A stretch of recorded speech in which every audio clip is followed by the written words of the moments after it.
Thank you. All right. So, good morning or afternoon or evening or whatever time of day it is for you. I'm Carla Sciaky, and I'm going to be just walking you through a journey today that has been enriching for me. And let's start actually by just kind of coming into the room, coming into our space. So take a breath and find yourself in your chair and just take a moment to contemplate everything that's ever happened, not only in your life, but all the lives before your life, all of your parents' lives and grandparents before them, and that led to, and all of the circumstantial things that have happened that led to your being here in this moment. How complexly interwoven every bit of your journey, every bit of your path has been up until now, leading to now, and no doubt it will unfold in the same way. So just a moment to acknowledge that. And just another breath of appreciation, and then you can open your eyes when you're ready. And I'll say a little bit about what brought me to this place in this moment. Everything from, of course, my entire ancestry and everything that led that to happen so that I was actually conceived. And from a young age, I always wanted to teach. There's a picture of me, a photo of me sitting on the patio, the front porch cement, with a milk box as the desk, and I've got two dolls propped up, and I'm teaching them with paper and pencil. So it was in me from really early on.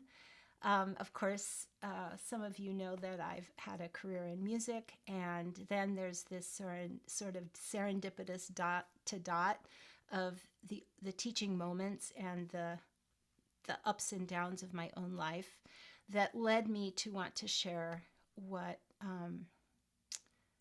how somehow I got all the way from the depths of depression to feeling very full and grateful in my life these days. And my training as a DreamBuilder coach and my recent test, you can write this down if you want to. I discovered this sort of personality type test that's called Sparketype. It's like archetype, but it's spark, like a spark in the dark. And it's a very interesting template of 10 personality types that are really what light us up in our lives. And going through the test, which takes only about 10 minutes, really enriched my understanding of what I have come here to do. I really enjoyed reading all of what it said about me and how they explain it. So you can just play with that. I just did that really recently. So I want to start with a tiny little passage, and this passage is often quoted, but it's sort of misquoted, or I guess it's been translated. It's from the Talmud, which is one of the ancient writings in Jewish tradition or Jewish history. And the passage is normally these days translated to say something to the effect of, on every blade of grass there is an angel whispering, grow, grow, grow. And so I was so curious because I thought, really? Is that what it said in the Talmud? And so I Googled it and had to do a bunch of kind of backstory until finally I found it's from what we call the Midrash. And what it really translates to say is, there is not a single herb, but has a mazal, and I'll explain that in a minute, in the heavens, which strikes it and says, grow. So a mazal, we say mazel tov, and people are familiar with that term, but mazal really means a constellation. So it's like the stars are lined up to to strike each one of us, each living thing, and say, grow, each in its own unique way. And obviously, this is life force. And we are not separate from the universe. So life force is being breathed through us, and the order and the patterns of the universe, as complex as they are, basically seek to expand. Physicists and astronomers talk about how the universe is expanding. And if the universe is expanding, we are expanding. And we have these natural urges in us to expand. Now, the program that I teach grew from originally the transcendental movement of the 19th century, from people like Bronson Alcott and Ralph Waldo Emerson and Thoreau. And then it evolved further in the early part of the 20th century into the New Thought movement. And that was pretty much channeled and taught within the Unity Church. And finally, my teacher, Mary Morrissey, who by then had taught tens of thousands of people through the Unity Church, made the decision that she wanted to bring it out of the confines of one religion. And so she now teaches millions of people, well, at least tens of thousands of people around the world. And it's not in the confines of a church anymore. Mary's, she sees one portion of what Thoreau wrote as a code. So I won't read you the passage. It's from a latter part of On Walden Pond. And Dan, I think, did you finish reading it, Dan? Dan found it a little tedious, and Thoreau is very opinionated. But this one passage came to Mary as she was reading the book, and she came to understand it as a code. And that the code basically says, movement in my life is initiated by me. And moving in a new direction will feel scary, but do it anyway. And keep the vision of what I'm moving toward as a beacon or a lighthouse. Put myself into that forward energy, and more will begin to feel possible. I will run up against obstacles, and as I learn to dance with them, I will find more and more flow and more pricks and dots of success as I'm going, which will encourage me to keep moving forward. And then we begin, as this process carries us farther forward, by then we're perceiving differently. And now we're going to see new possibilities. And that is what our expansion is about. How I see gets altered, because what I see is determined by where I am in my own understanding of, basically, of myself. So I'm going to tell you, as a case in point, Mary Morrissey's story. It's a very striking and dramatic story. She is in her early 70s, and in her high school years, in her junior year, she was like in the junior play, and she was at the prom. You know, she was a successful, well-established student in her school. She grew up in Portland, Oregon. And then her boyfriend, who was in college, came home for spring break, and she got pregnant. So by May, she knew that she was pregnant, and she, once her principal found out, she was basically banished from experiencing her senior year at school. That it would be setting a bad example to the other children and the other students. So she was sent to this school where the dropouts went. It was a night school in a neighborhood of Portland that she had actually not been allowed to drive in before, and now she had to go in the night by herself, pregnant. So she got through her senior year that way. She had the baby in, I think, December or January. And by the time of graduation, she had acute kidney disease. Both of her kidneys were failing, And this was the late 60s, and there was no dialysis back then. So she was landed in the hospital in terrible pain, and the doctors actually weren't sure she would survive the night. So they offered a possibility that they might be able to give her a few months if they removed one kidney. And if there was one kidney that was more diseased than the other, more infected or toxic. And so they were going to hope that she lived through the night and that she could withstand that surgery. So in this hospital, there was a chaplain who would be assigned to the dire cases. And the chaplain came in and said, "Would you like to talk?" And Mary said, "Sure." So the chaplain sat down, and it was a woman chaplain. And she asked Mary, tell me what has brought you here. So Mary told a summary of her story over the past couple years. And the chaplain asked her, "Is it possible that the toxicity in your kidneys, has something to do with the toxic thoughts you've been thinking about yourself? The poisonous thoughts that have been blaming you and telling you what a bad person you are for getting pregnant and having a child while you're in high school?" And Mary agreed that she could see that there might be a possible connection. So the chaplain said to her, "Everything is created twice. So first you had these thoughts, and now you have this disease.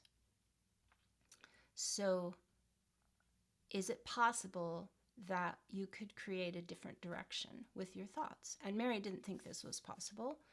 The chaplain asked, "Can you imagine that you could change your thoughts and be healthy?" Mary said, "No, I can't believe that." She believed the doctors, she believed the pain that was in her body, and that was all she could see.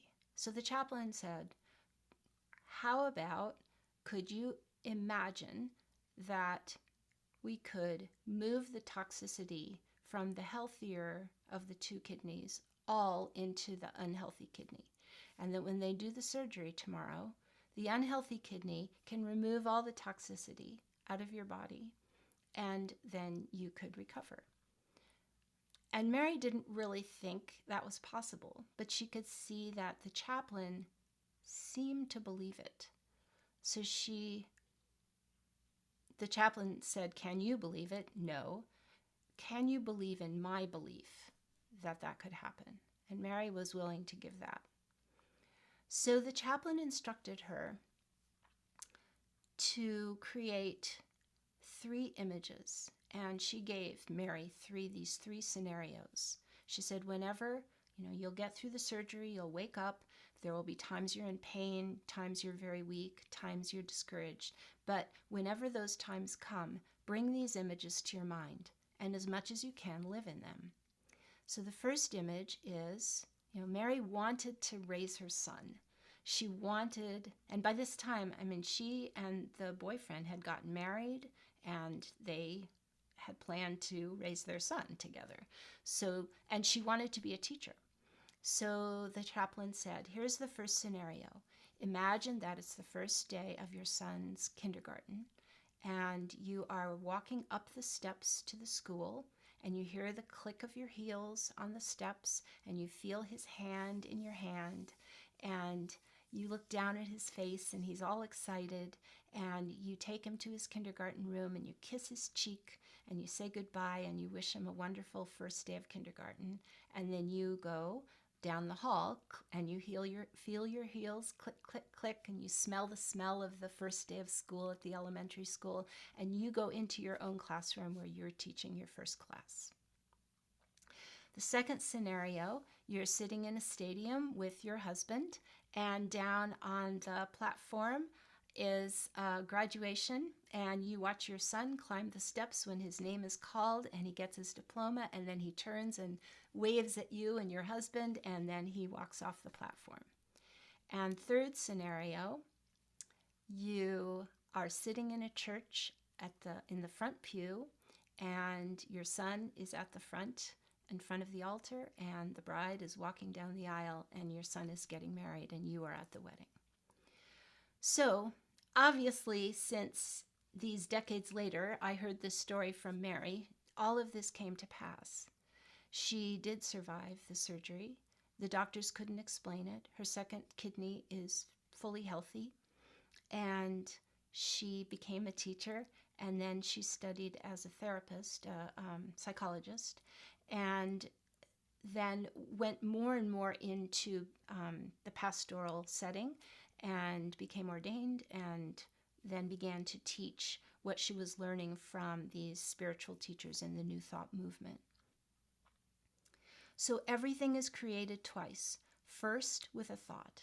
So her illness came from a thought of how she had poisoned her own life with her act, and how she had made other people feel about her.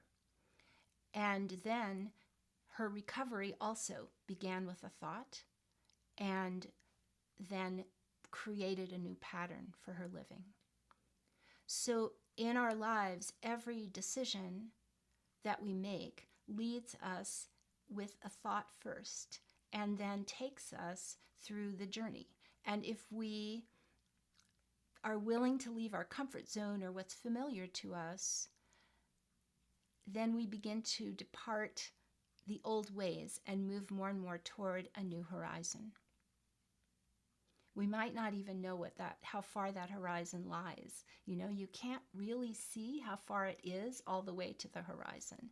And sometimes we're going to be led to even a new horizon beyond there that we can't even see yet.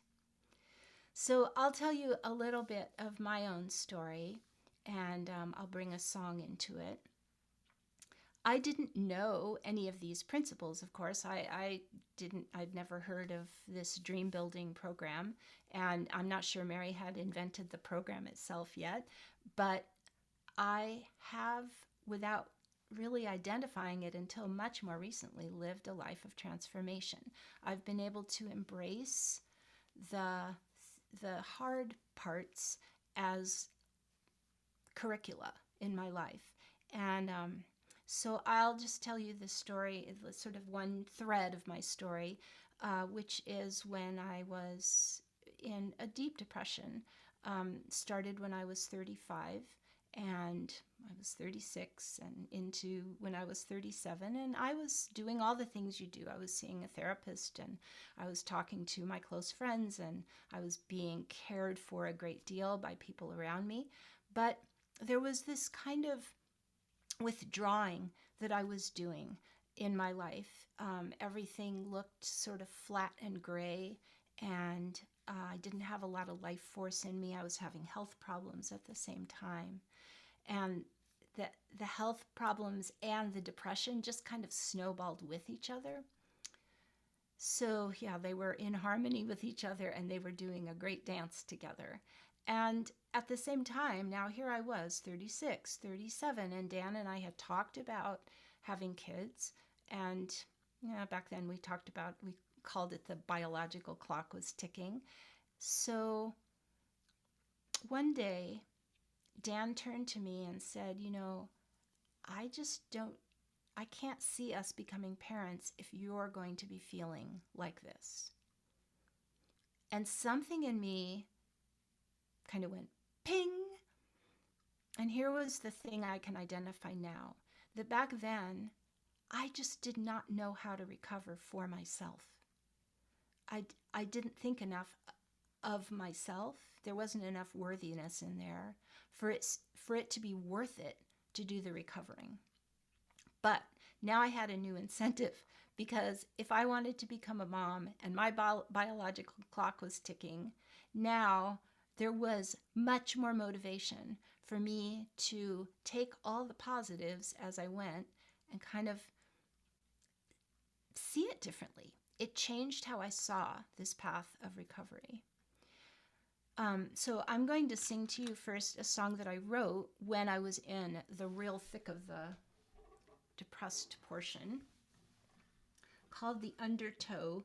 And I'll have to look up when The World According to Garp was, when that movie was released, but I remember connecting it with the undertow they talked about in the book, The World According to Garp.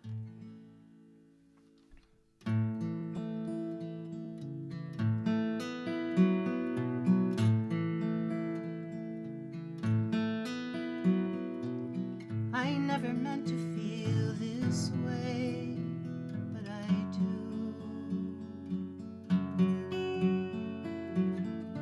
I'm on my knees, baying at the moon.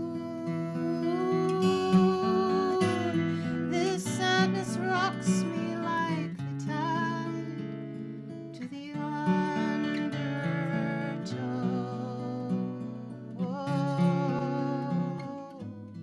I never meant to feel this way, but I do.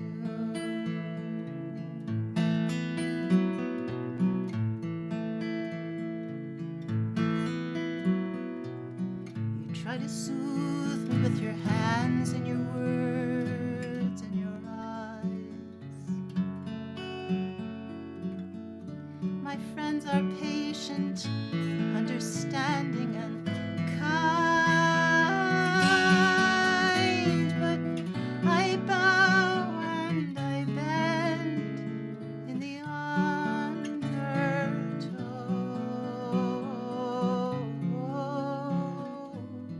I never meant to feel this way, but I do.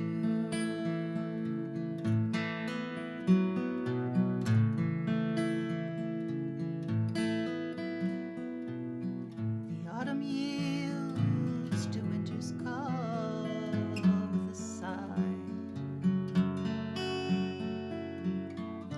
The day gives silently, falling to the night, but I thrash and I wail in the undertow.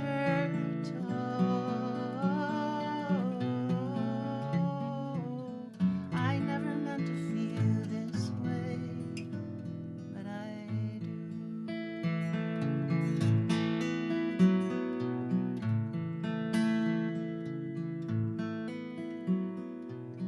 I never meant to feel this way, but I do.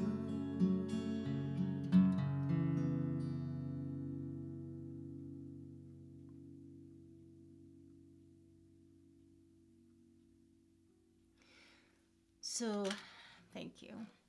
So that was written when I was so much in the depths. And ironically, it actually is one little tiny piece that began to turn me around, because there was strength in claiming where I was instead of trying to pretend and hide it, and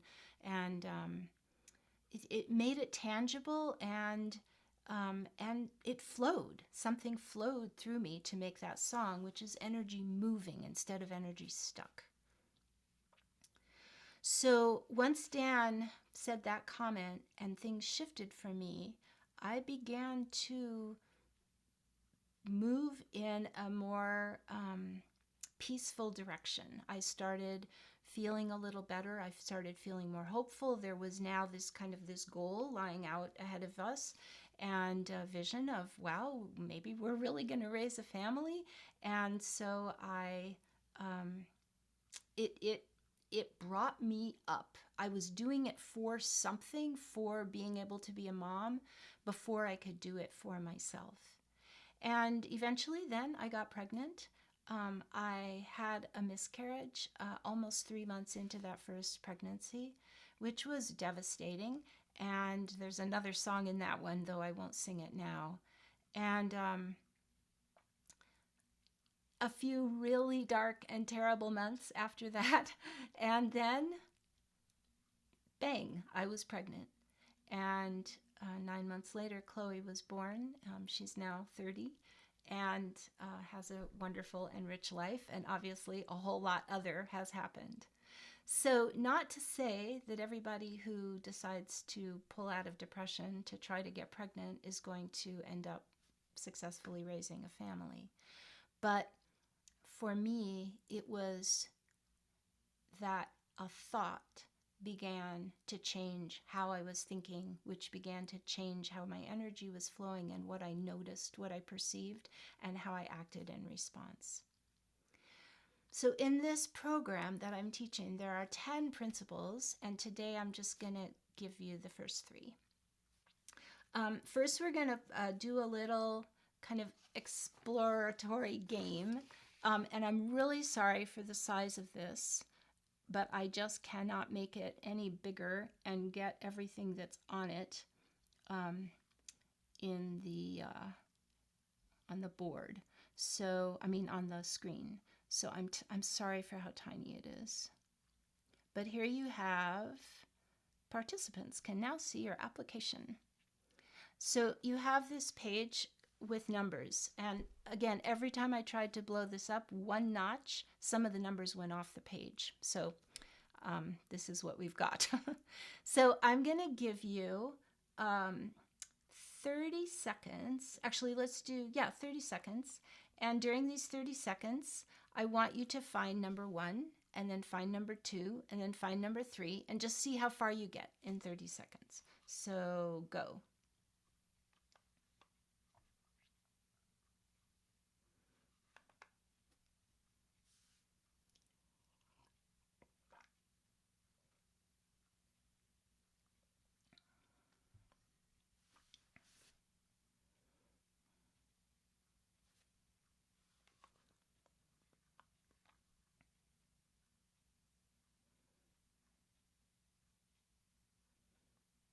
Okay, so that was 30 seconds.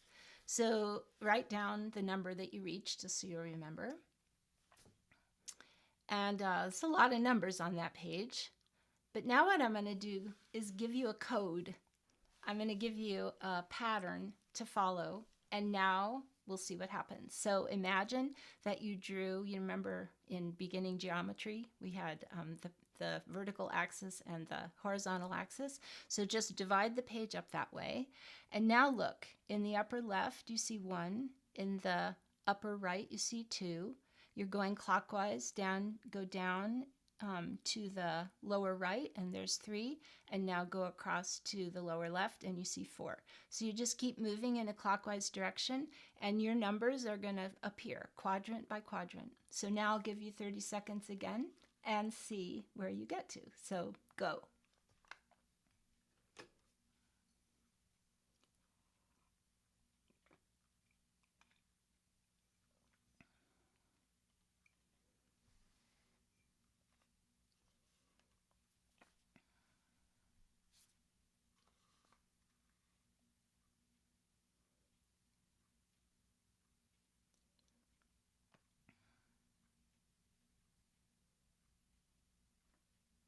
Okay, there's 30 seconds.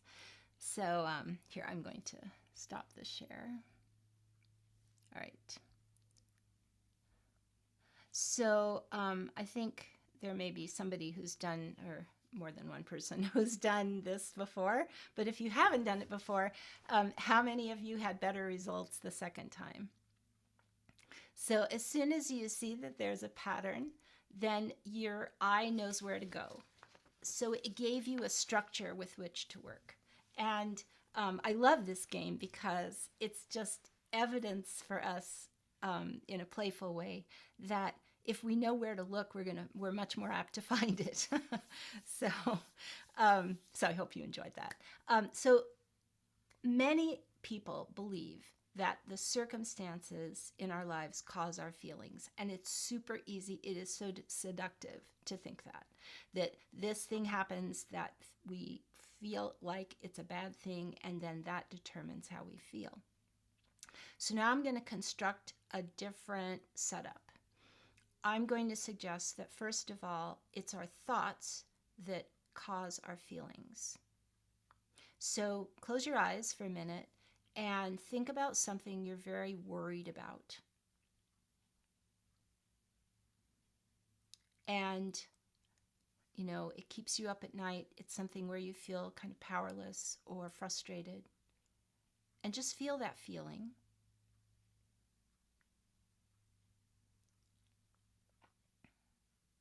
Okay. Now open your eyes and kind of palate cleanser. And now let's change the scene. So now close your eyes again. And this time, imagine being with someone that you just have fun with or love deeply, feel comfortable with, or being in taking a walk in a beautiful place, or listening to music that just makes you feel rapturously happy. And now feel that feeling.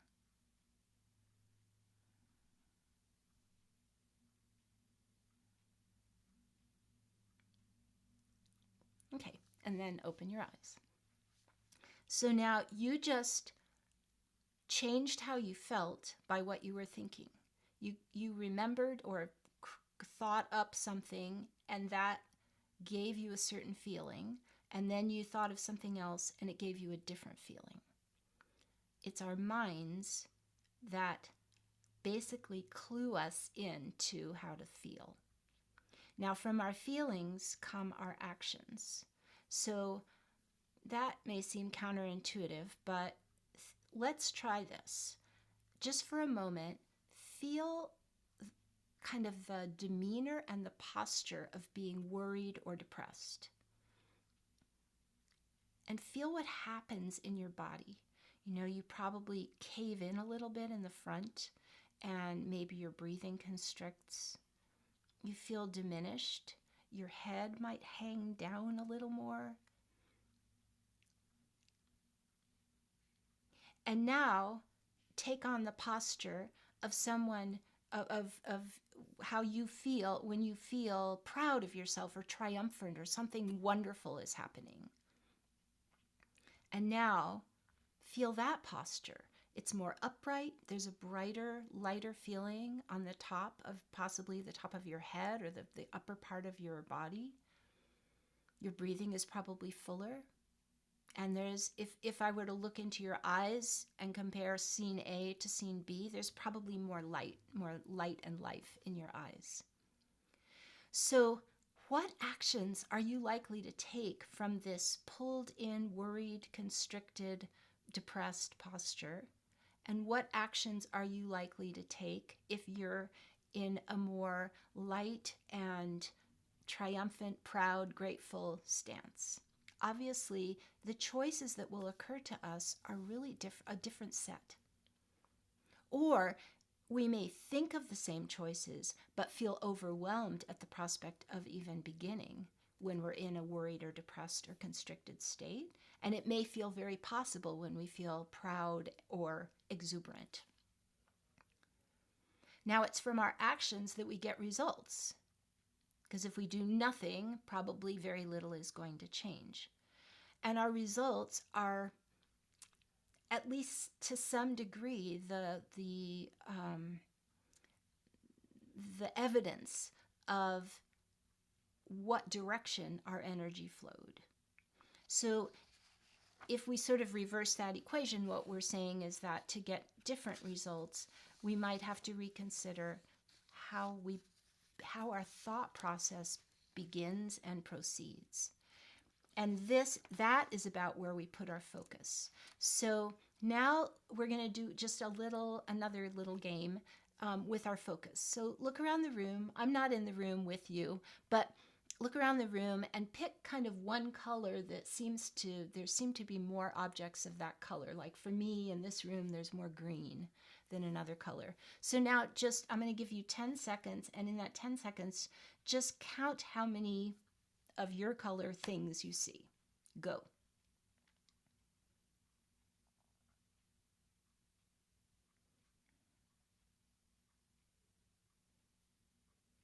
Okay, that was 10 seconds. Now close your eyes. And now you picked one color. That was color A. But now with your eyes closed, how many items did you see of color B?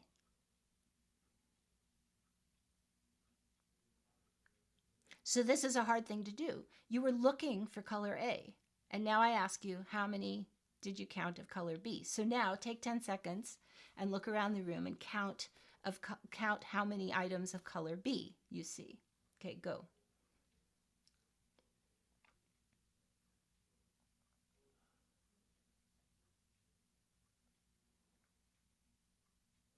Okay. So obviously, when that was the end of your 10 seconds, by the way. So when you know what to, or when you decide what to focus on, you're going to see more.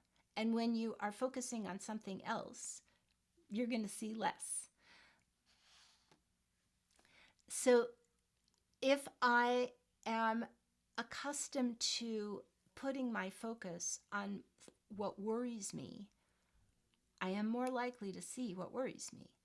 And on the other hand, if I'm more likely to put my focus on what lights me up, I'm more likely to perceive what lights me up.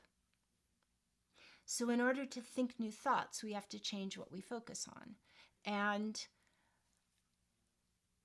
that is the turning point. It was the turning point for Mary. It was the turning point for me in that story. I mean, obviously we all have lots of stories in our lives. So now I'll give you the part of the construct of this program is that we think of 4 quadrants in our lives, and really these 4 quadrants cover pretty much anything, and some things overlap into more than one quadrant. So there's the quadrant of health and wellness. There's the quadrant of love and relationships. There's the quadrant of vocation, anything that we apply ourselves to. And there's the quadrant of what we call time and money freedom. So health and wellness is obvious that, and everybody wants to feel healthy and be well. And there's a lot that goes into that because it's health, it's physical health, it's stamina, it's emotional health, it's spiritual fitness, it's anything that you put in this general wellness and health domain for yourself. And in the love and relationships domain, that one's pretty obvious as well. The people that are very close to you, the people that are in your family that perhaps are not your favorite people, but they are in your family. And then there are people in your family of choice and people you work with, all the different relationships in our lives. Then vocation can include hobbies. It can include your kind of daily routine. It can include your life's work. It can include your job, your career. It can cover anything to which you apply yourself. And finally, time and money freedom is basically saying, do you have a balance here of having enough time that you feel like you can feel nourished in your life?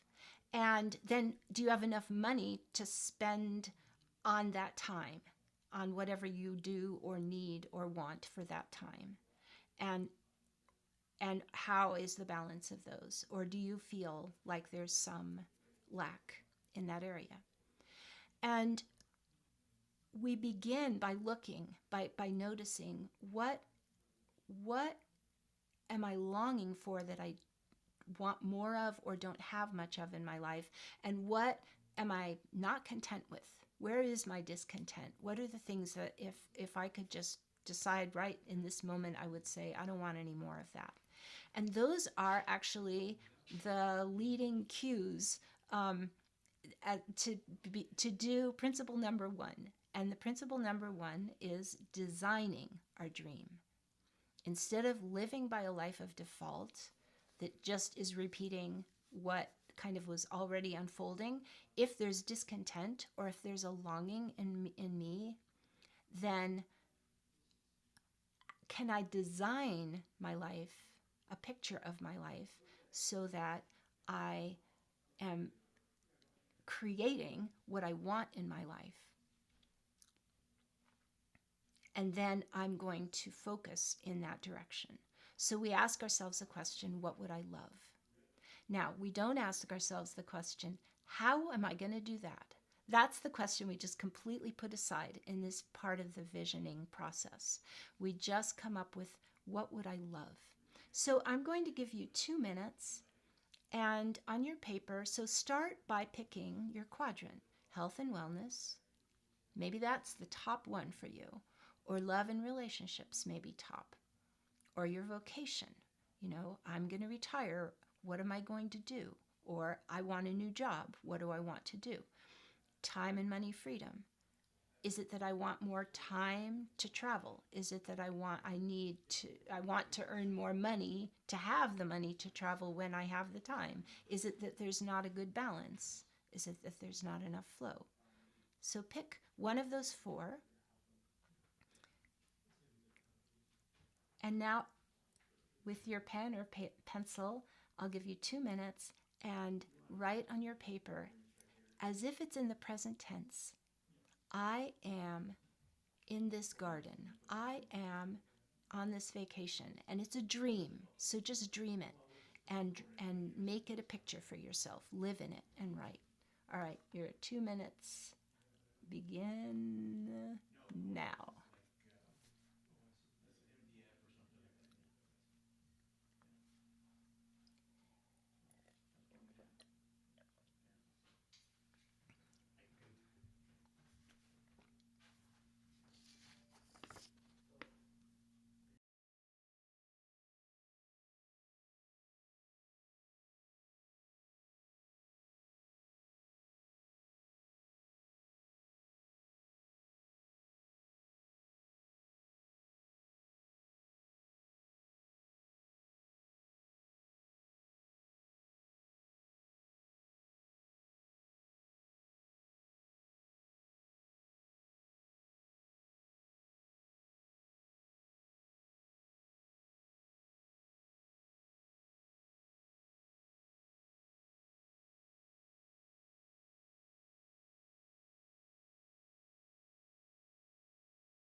Okay, that's 1 minute.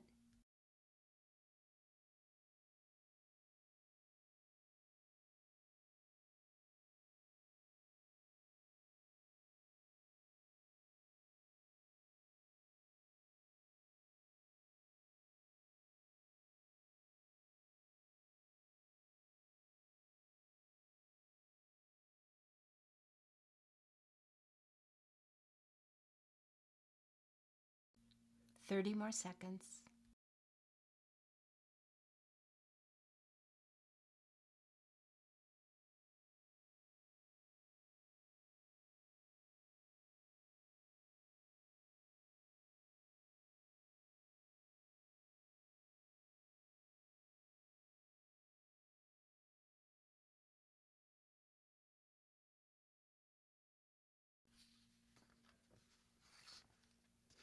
All right, put your pen and pencil down.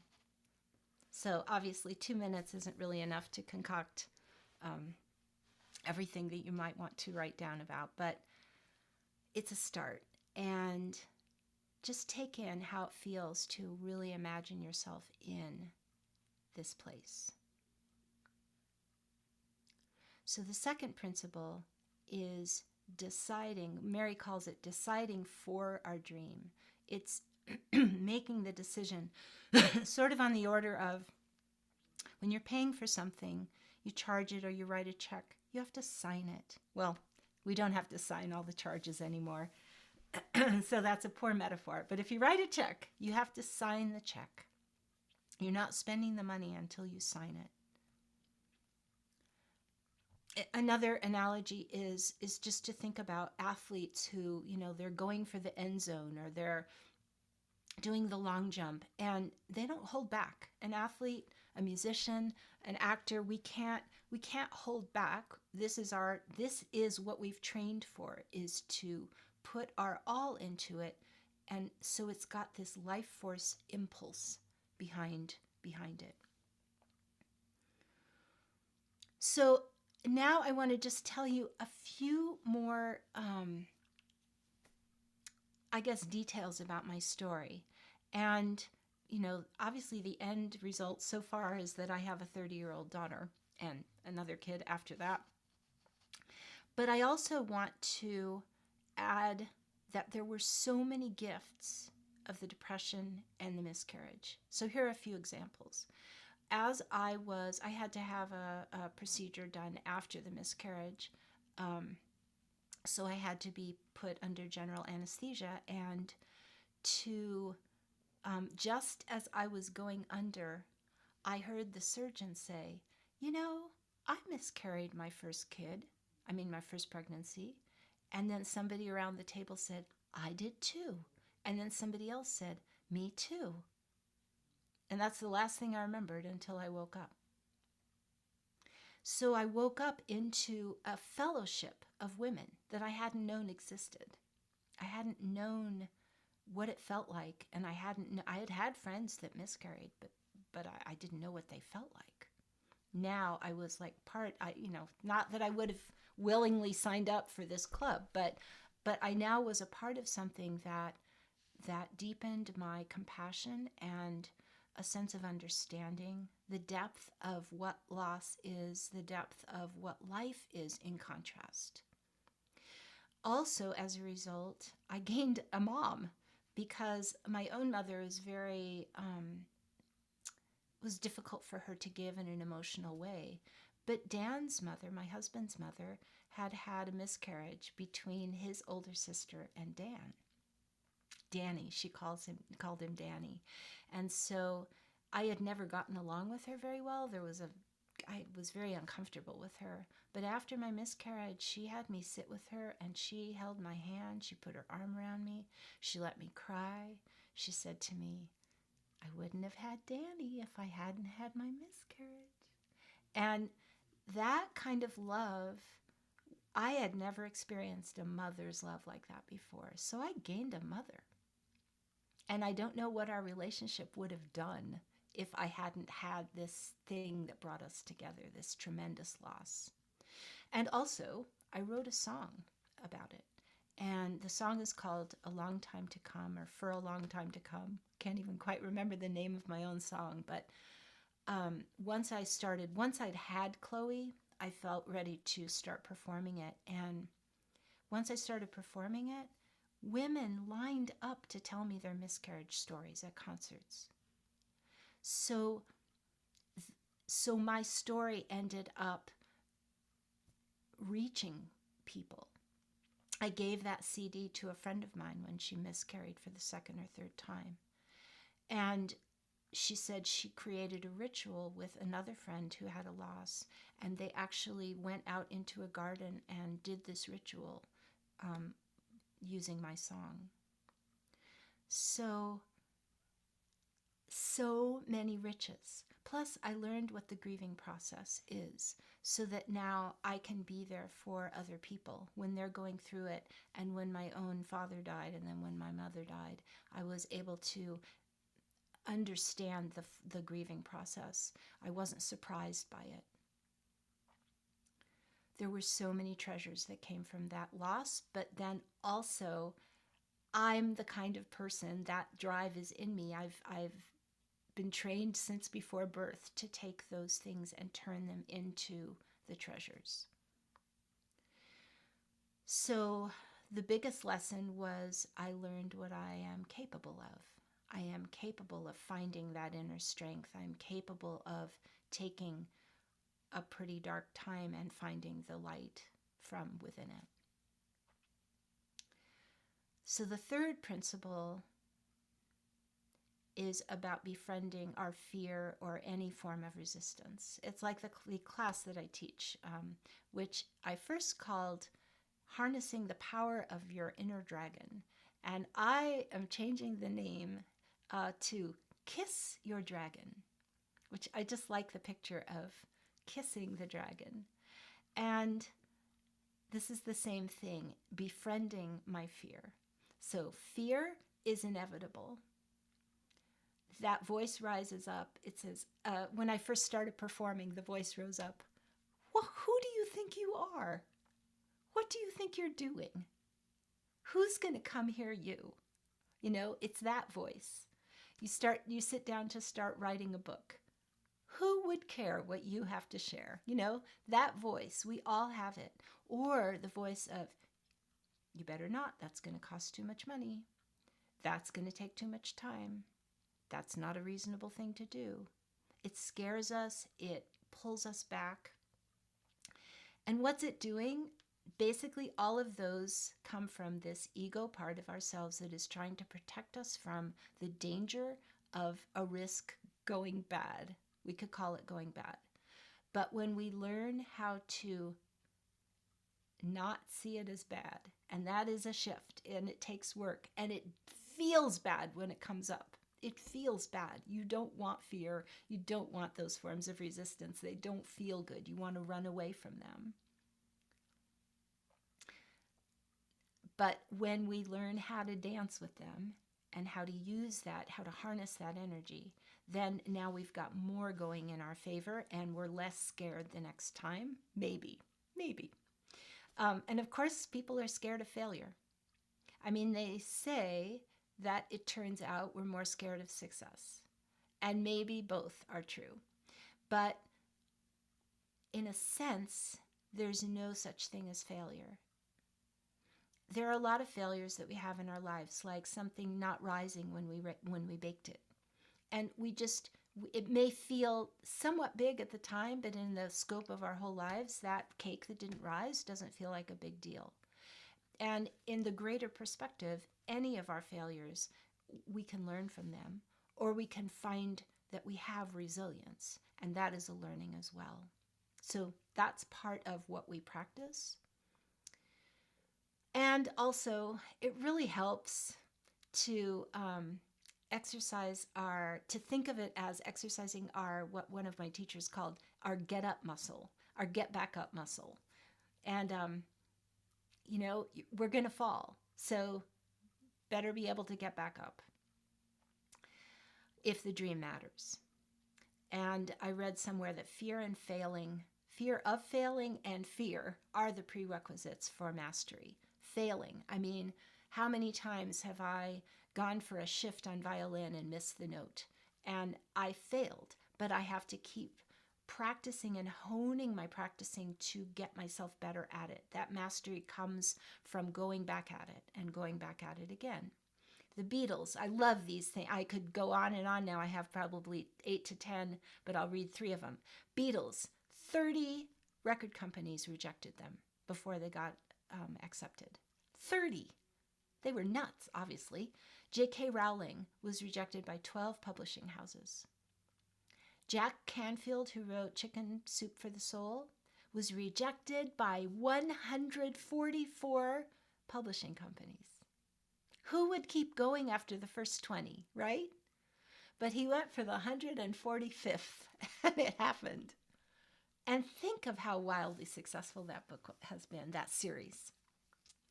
So it reminds us, and Mary teaches, that most of us fail because we gave up too soon. Where our attention goes, energy flows. So for sure, the Beatles were very discouraged after the first rejection and after the 29th rejection and after the 30th rejection. But think if they hadn't gone for the 31st. Probably there was no way they weren't going to just keep going. So if where our energy goes, where our attention goes, energy flows, do we want to, we can ask ourselves, do I want to nourish my fear, my worry, my resistance? Is that where I want my energy to be fed? Or do I want to nourish my vision for myself? So if I put my attention on my vision, how does it feel in my body? I can contrast that with how does it feel to put my focus on my fear. And our guide is, do I feel constricted or do I feel expansive? So those 3 principles: to first design the dream, to second sign my name on it, decide that I'm willing to go for it. If it really lights me up, if it's something I really want, if I begin to move in that direction, new things will happen. Remember Thoreau's code that I initiate it. And yes, I will hit obstacles, and yes, I will be unsure, and yes, I will feel afraid. But as I continue to move with that vision in mind, some momentum begins to form that carries me faster and forward in ways that I never expected. Because now I am harnessing the energy in a direction of my focus. So, one last little exercise. Close your eyes and imagine yourself sometime in the future, 3-4 years in the future, sitting with a close friend or family member. You're sitting over coffee and you're describing what it feels like to be living in the reality of this piece of your life that you just designed, whatever it is. So it's in your present tense. It's where you are living, and now more feels possible for you. So now this is in your imagination, so dissolve the person in front of you, this friend or loved one, and now put your present self. What would this future self tell to your present self? And if you want, you can write that down, or you can just hold it. Or there may not be words. Perhaps there's just a feeling.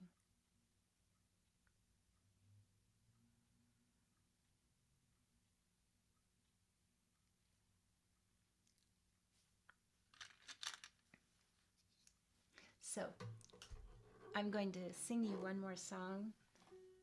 And this is my thank you to you. I'm really grateful that you came today and that you gave yourself the time and the open-mindedness to explore something like this. Also, honoring everything and everyone that has helped you get to this place right now. So I'm going to sing you a song that was written, the words were written by Longfellow, and the tune was written by an elderly songwriter in, I think in the 1980s or so. His name was Lotus Dickey, and he took Longfellow's poem, A Psalm of Life. Longfellow wrote this after being inspired by teaching a class on Goethe, and the poem came from what had inspired him in that study. I took, so these are like 3 verses from the poem and a 4th verse as the chorus. And but the poem itself is far longer if you want to enjoy it.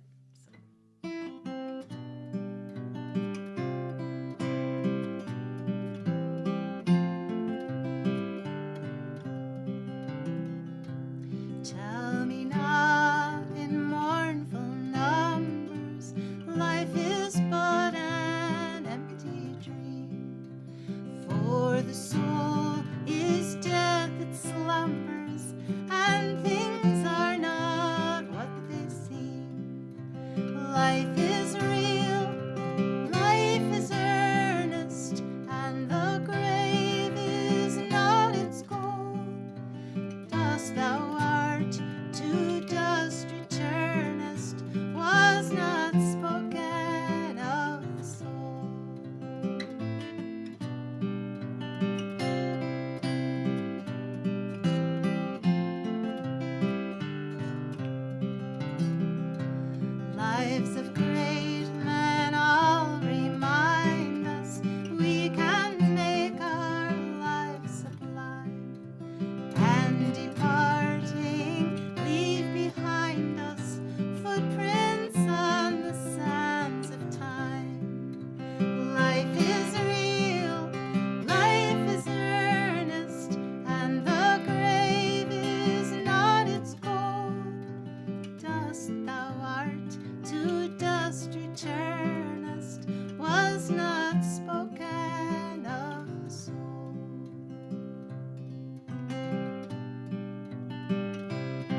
Thank you so much, everybody.